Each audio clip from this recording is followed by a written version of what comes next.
next guest.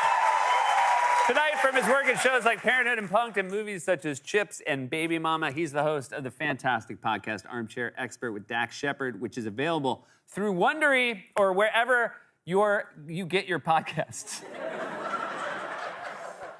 Yeah, you wrote it right, Wally. I just kind of tripped over it. I feel like it's famously wherever you get your podcasts, and this is, or wherever podcasts are available. Podcast store. Please welcome right up to the show our very good friend, Dax Shepard.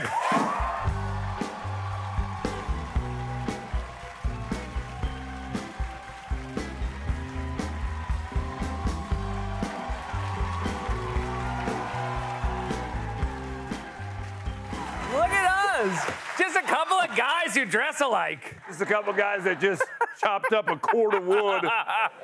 Yours has got like a wood cord texture. Mine does not, I feel like. I have a lot to say about this, but I need you to know I was on my way to the bathroom backstage, and I looked up at the monitors and saw you were wearing that. I was like, this is borderline embarrassing for both of us. Like, I'm flattered. Yeah. You're stylish, but also embarrassing. And then backstage, you guys were nice enough to give me... Last time you were here? Yeah, and guess what? We were both in suits, as we've always... We are always both in suits. Yeah. Well, you're one of the nice people that, like, you got some real money and then started dressing worse. And I really respect that.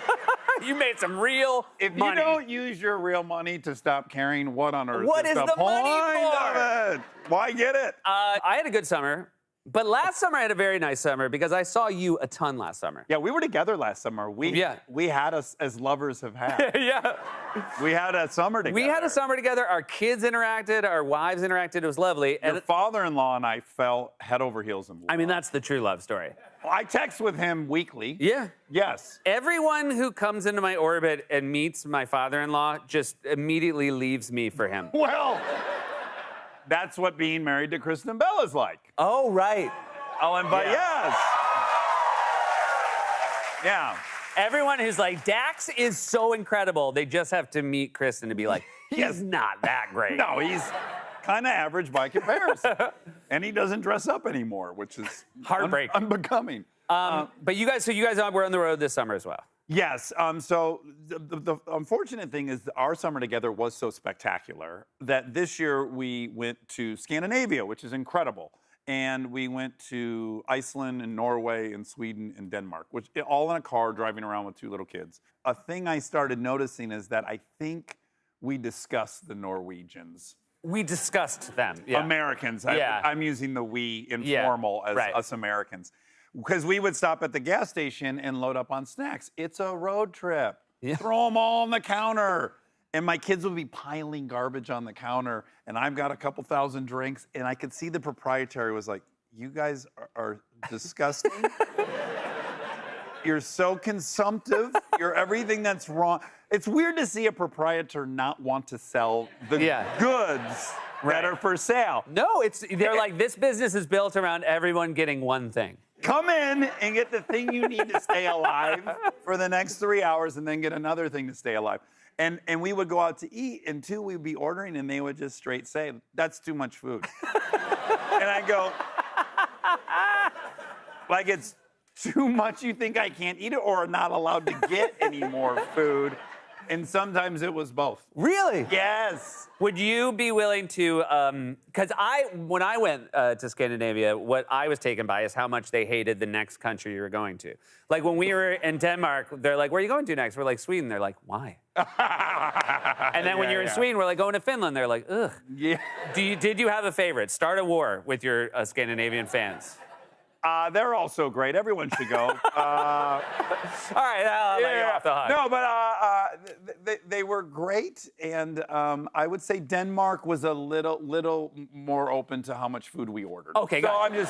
You're basically just judging countries. I'm gonna give it to Denmark because we were allowed to order an appetizer and an entree. Without any mad dogging or side glancing. You were here last, or the last time we were talking was after the Tokyo Summer Olympics. Oh, yeah. And you were sharing that you have a long-running Olympic tradition, which is trying to find moments where athletes' genitals accidentally come out. It's really important we're abundantly clear that only male genitalia is on my radar. Yeah. And historically, I know, and again, it's not even about gender. It's just funnier when it comes out. It's great, but the gender is important here. Yeah. I'm a happily married man. I'm not doing this to any Oh, of no, the you're not female peeping- athletes. yeah. No. But if there is a dong bouncing around Yeah. in a sprint, I'm going to love that. Yeah. I'm going to rewind it. I'm going to videotape it. I'm going to send it to my friend Nate immediately if he hasn't already sent it to me. And we're going to have a wonderful time.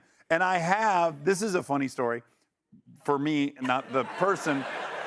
I was directing a movie. My computer died while we were about to go shooting. It had the script on it. It was a panic.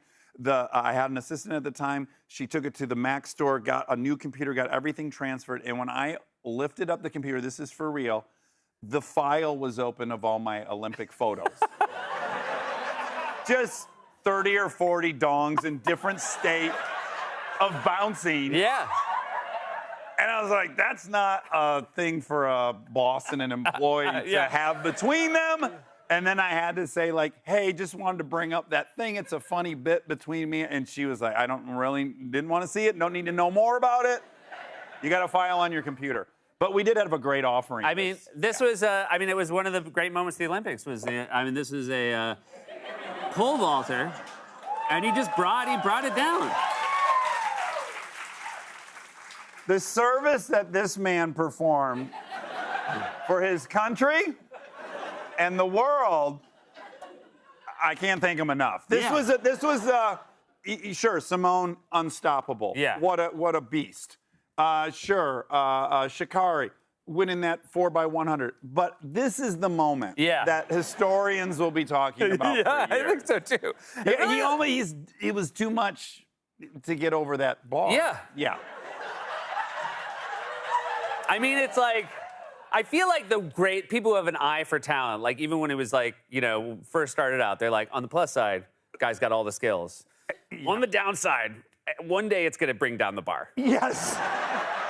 A blessing and a curse. A blessing and a curse. He was blessed, and also it's going to be tough for him to get himself and that thing over the bar.